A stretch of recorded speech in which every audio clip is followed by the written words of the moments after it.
উদ্দেশ্যমূলক বাক্যর ক্ষেত্রে তোমরা খেয়াল করবা যে কাজের উদ্দেশ্যে গেছো সেই কাজের পূর্বে টু বসাবা, অর্থাৎ যে কাজ বা যে ভার্ব দ্বারা উদ্দেশ্য বোঝাচ্ছে সেই ভার্বের আগে টু বসাবো। আসা আমরা উদাহরণ দেখি। আই ওয়েন্ট টু হোটেল, আমি হোটেলে গেলাম। ইট রাইস, কেন হোটেলে গেলাম? ভাত খাইতে গেলাম। তাহলে আমরা এখানে কি লিখবো?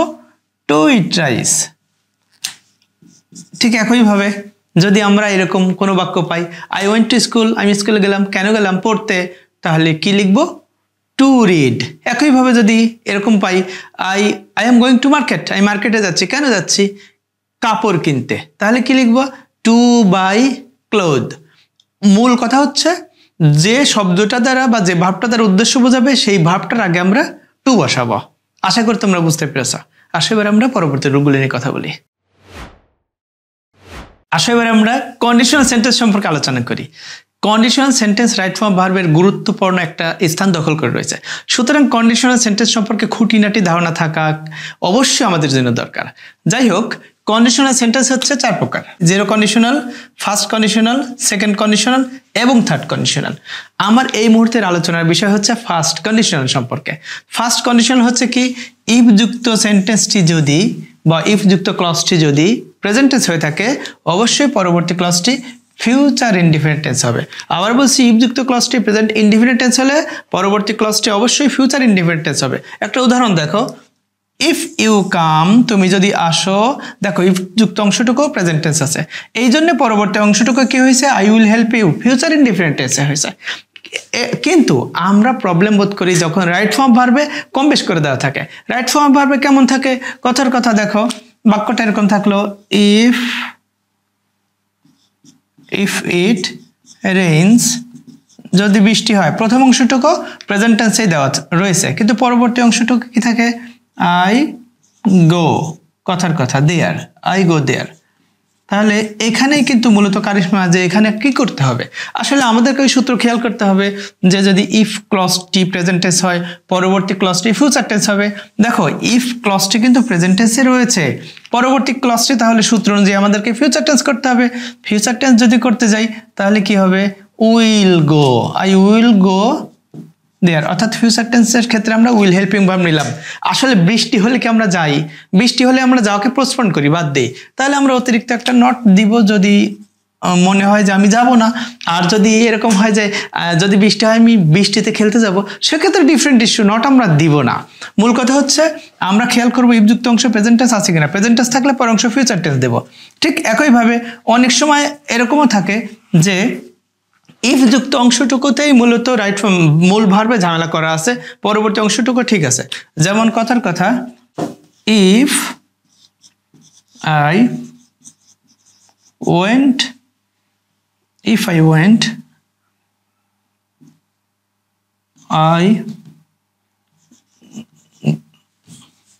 I will get pleasure। দেখো এখানে কি করা আছে? I will get pleasure. অর্থাৎ আমাদের সূত্র কি, যদি ইফ যুক্ত অংশটুকু প্রেজেন্ট টেন্স থাকে, পরেরটা ফিউচার টেন্স হয়, পরেরটা ফিউচার টেন্সে আছে। তাহলে পরের অংশটুকু যদি ফিউচার টেন্সে থাকে তাহলে প্রথম অংশটুকু অবশ্যই প্রেজেন্ট টেন্স হবে, কিন্তু এখানে লেখা আছে পাস্ট টেন্সে। তাহলে আমরা এটাকে প্রেজেন্ট টেন্সে রূপান্তর করব। ইফ আই গো, আমি যদি সেখানে যাই, আই উইল গেট প্লেজার, তাহলে আমি শান্তি পাই বা আরাম পাই। তাহলে আমাদের খেয়াল করতে হচ্ছে কি, পরবর্তী অংশ ফিউচারের কারণে প্রথম অংশটুকুকে আমাকে প্রেজেন্ট টেন্স করতে হচ্ছে। আশা করি তোমরা বুঝতে পেরেছো। আসো এবার আমরা পরবর্তী সেকেন্ড কন্ডিশনাল নিয়ে একটু কথা বলি। আসো এবার আমরা সেকেন্ড কন্ডিশনাল নিয়ে আলোচনা করি। সেকেন্ড কন্ডিশনাল হচ্ছে বাক্যের ইফ ক্লজটি যদি পাস্ট টেন্সের হয়ে থাকে তবে পরবর্তী ক্লজের সাবজেক্টের পরে উড, কুড অথবা মাইট প্লাস ভিওন হয়, যাকে সেকেন্ড কন্ডিশনাল বলা হয়। আসো আমরা উদাহরণের মাধ্যমে বোঝার চেষ্টা করি। দেখো রুলটা আবার বলি, সেকেন্ড কন্ডিশনাল হচ্ছে ইফ প্লাস পাস্ট টেন্স হলে পরবর্তী ক্লজটি হয় সাবজেক্ট প্লাস উড অথবা কুড অথবা মাইট প্লাস ভিওন। আসো আমরা উদাহরণ দেখি। যেমন যদি তোমাদের কোশ্চেনে থাকে বা রাইট ফর্ম ভার্বের প্রশ্নে এরকম থাকে, ইফ ইউ টোল্ড মি, তুমি যদি আমাকে বলতে। আমরা তো জানি ইফ ক্লজটি যদি পাস্ট টেন্সের হয়ে থাকে তাহলে পরবর্তী ক্লজটির সাবজেক্টের পরে উড, কুড অথবা মাইট প্লাস ভিওন হবে। তাহলে আমরা এখানে একটা উড যুক্ত করব, অথবা কুড অথবা মাইট যুক্ত করব। আমি এখানে উড যুক্ত করলাম, I would go with you. আবার বলছি ইফ ইউ টোল্ড মি, তুমি যদি আমাকে বলতে I would go with you, আমি তোমার সাথে যাইতাম। কেউ যদি উড না লেখে কুড অথবা মাইট লেখে তবুও কিন্তু কোনো অসুবিধা নেই, তবু উত্তরটা সঠিক। ঠিক একইভাবে যদি আমরা দেখি যে প্রথম অংশটুকুতে একটু মিস্টেক করা আছে, রাইট ফর্ম ভার্বে ইচ্ছা করে এটা ঠিক করার জন্য দেওয়া হয়, সেক্ষেত্রে আমরা যদি দ্বিতীয় অংশ দেখি যে I would go with you, would plus V one আছে, অথবা কুড অথবা মাইট প্লাস ভিওন যদি থাকে তাহলে আগের অংশ অবশ্যই V2 হবে, V2 হবে। এখানে V1 দেয়া আছে, তাহলে আমরা ঠিক করে লিখি V2 লিখি। V2 লিখতে গেলে কি হবে? TOLD, if you told me, তুমি যদি আমাকে বলতে I would go with you, অর্থাৎ পরবর্তীতে উড প্লাস ভিওন থাকার কারণে আমি প্রথম ক্লজে সাবজেক্ট পরে V2 লিখলাম। আশা করি বুঝতে পেরেছো। আবার অনেক সময় দেখা যায় কি যে মূল ভার্ব নেই, মূল ভার্ব না থেকে বি হিসাবে ওয়াজ ওয়ারও থাকতে পারে।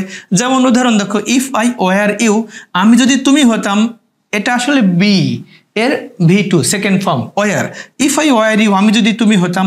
আমরা জানি ইফ যুক্ত বাক্য বা ইফ যুক্ত ক্লজটি যদি পাস্ট টেন্সের থাকে তাহলে পরবর্তী ক্লজটি অবশ্যই উড কুড অথবা মাইট প্লাস ভিওন হয়। তাহলে আমরা এখানে কি করব? উড কুড অথবা মাইট প্লাস ভিওন দেব। আমি এখানে কুড লিখতেই পারি অথবা উডই লিখলাম, I would, if I were you I would help him, আমি তাকে হেল্প করতাম। অর্থাৎ ইফ যুক্ত বাক্য পাস্ট টেন্স থাকার কারণে পরবর্তী ক্লজটি, ইফ যুক্ত ক্লজটি পাস্ট টেন্সে থাকার কারণে পরবর্তী ক্লজটিতে আমি সাবজেক্টের পরে উড যোগ করলাম।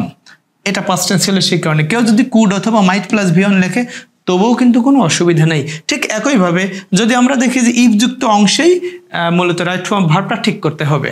যেমন দেখো, I would do the work, এখানে কিন্তু উড প্লাস ভিওন আছে, অথবা কুড অথবা মাইট প্লাস ভিওন থাকলেও নিয়ম একই ছিল।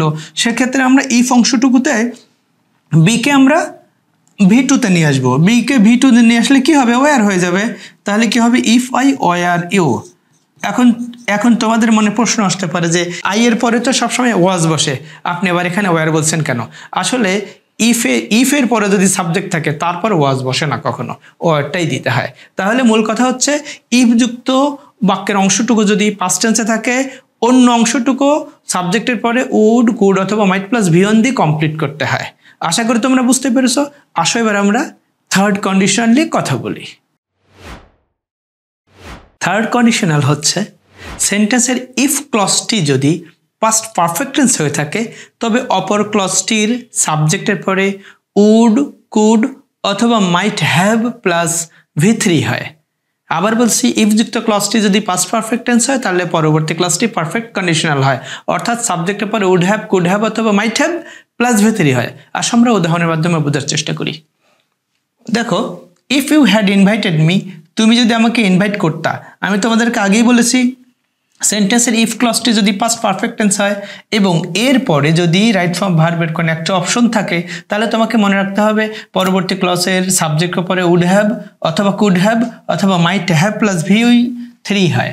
তাহলে আমরা এটাকে ঠিক করে লিখি, if you had invited me I would have join অথবা I would have gone, আমি যেতাম। জয়েন না লিখে এখানে আমি গনও লিখতে পারি। I have gone the party, আমি পার্টিতে যেতাম।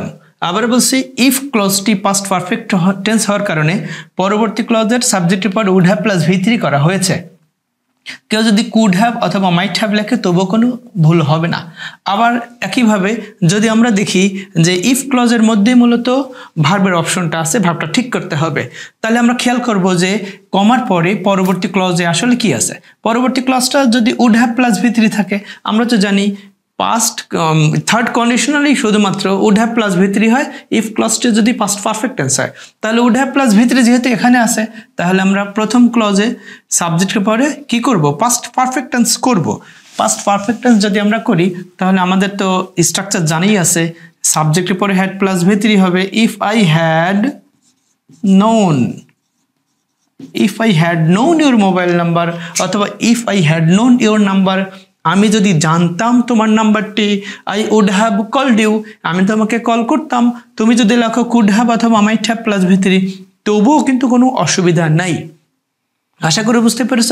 এরপরে আমরা অনেক সময় দেখি কি যে ইফ থাকে না, ইফ না থেকে শুরুতে হ্যাড দিয়ে বাক্যটা স্টার্ট হয়ে যায়। যেমন কথার কথা দেখো, had I been a rich man, আমি যদি ধনী হইতাম। তোমরা মনে রাখবা যদি শুরুতে হ্যাড থাকে তাহলে ইফের প্রয়োজন হয় না, এটাও কন্ডিশনাল এবং third conditional. Had plus subject plus V3 এটাও আসলে থার্ড কন্ডিশনাল। সেক্ষেত্রে আমরা থার্ড কন্ডিশনালের নিয়ম অনুযায়ী পরবর্তী ক্লজটি আমরা কি করব, উড হ্যাভ প্লাস V3 অথবা could have plus might have plus V3 দিব আমরা। তাহলে কি হবে, had I been a rich man, আমি যদি ধনী মানুষ হইতাম তাহলে আমি কি করতাম, একটা গাড়ি কিনতাম। I would have bought, would have bought a car, আমি একটা গাড়ি কিনতাম। আশা করি তোমরা বুঝতে পেরেছো। আবার বলছি, ইফ ক্লজটি যদি পাস্ট পারফেক্ট টেন্স হয় তবে অপর ক্লজটির সাবজেক্টের পরে উড হ্যাভ অথবা কুড হ্যাভ প্লাস অথবা মাইট হ্যাভ প্লাস V3 হয়। আশা করি তোমরা বুঝতে পেরেছো। আসে এবার আমরা জিরো কন্ডিশনাল লিখটা কথা বলি।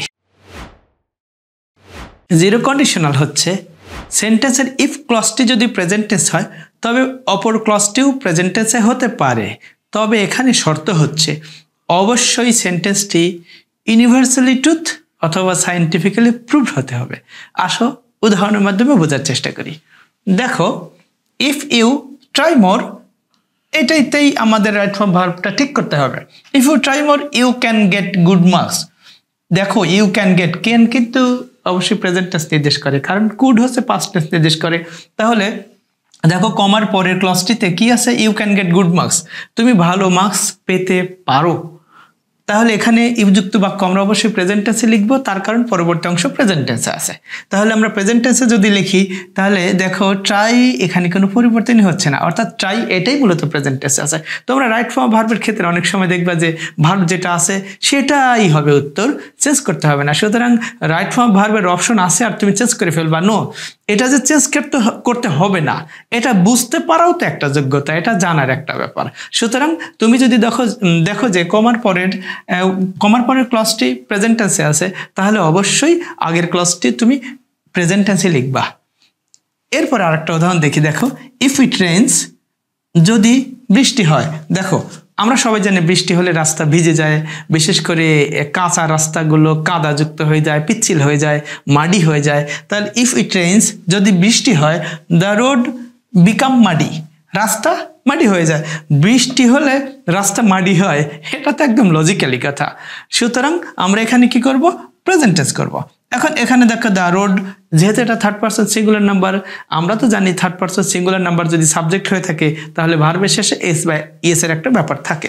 রোড যেহেতু থার্ড পারসন সিঙ্গুলার নাম্বার, এই কারণে এইটাকে আমরা জাস্ট একটা এস যুক্ত করে দিব, অর্থাৎ এখানে এসটাই ছিল কমতি। যখন আমরা এস যুক্ত করে দিলাম বাস, রাইট ফর্ম ভার্বের ক্ষেত্রে এটা ঠিক হয়ে গেল। যাই হোক, আমাদের আলোচনা রাইট ফর্ম ভার্বের এখানে আমরা শেষ করছি। আসলে রাইট ফর্ম ভার্বের আলোচনাটা তো অনেক বিস্তৃত আলোচনা, আমার যতগুলো মনে আসছে তোমাদের সামনে বলছি। এছাড়াও অনেক কিছুই স্কিপ করেছি, কেননা বেশি বিস্তৃত যদি আলোচনা হয়ে থাকে তাহলে স্টুডেন্টদের আসলে বিরক্তির সৃষ্টি করে। এই কারণে আমি এখানেই মূলত রাইট ফর্ম ভার্বের আলোচনাটা শেষ করছি। কিন্তু এইটাই কিন্তু সব না আলোচনা, রাইট ফর্ম ভার্বের রুল কিন্তু আমার আলোচনার বাইরে আরও অনেক থাকতেই পারে বা আছে। তোমরা যদি কোনো রুলটা নিয়ে কনফিউশনে পড়ো আমার আলোচনার মধ্যে অথবা আলোচনার বাইরে, যেখানেই হোক না কেন, তোমরা অবশ্যই কমেন্ট বক্সে এসে আমাকে নক দিবা, প্রয়োজনে ওই রুলটা লিখবা, অথবা কোনো জায়গা যদি রাইট ফর্ম ভার্ব করতে গিয়ে ঝামেলা পড়ে যাও তাহলে আমাকে কমেন্ট বক্সে এটা লিখে জানাবা। আমি ওই প্রবলেমটা কী কারণে হয়েছে, সমাধানটা কি, এটা ইনশাল্লাহ তোমাদেরকে আমি জানাবো। আর আমি তো গ্রামারের বিভিন্ন বিষয় নিয়ে বিভিন্ন সময় আলোচনা করেছি, তোমরা অবশ্যই আলোচনাগুলো শুনবা, আলোচনাগুলো দেখবা। আমার ভিডিও বা আমার আলোচনাগুলো জানতে বা শুনতে তোমরা যদি গুগলে গিয়ে আসাদুল্লাহ স্যার লিখে সার্চ করো তাহলে আমার ভিডিওগুলো চলে আসবে। এখন আমার ভিডিওগুলো যেগুলো করা হয়েছে সেগুলো তো হয়েছেই। এরপরে তোমাদের যদি আরও কোনো বিষয়ে জানতে আগ্রহ থাকে তাহলে তোমরা কমেন্ট বক্সে এসে আমাকে জানাবা যে ওই বিষয়ে আলোচনা আমরা চাচ্ছি। সেক্ষেত্রে তোমাদের রিকোয়ারমেন্ট অনুযায়ী ইনশাআল্লাহ আমি ভিডিও করে ইনশাল্লাহ তোমাদের কাছে পৌঁছাবো।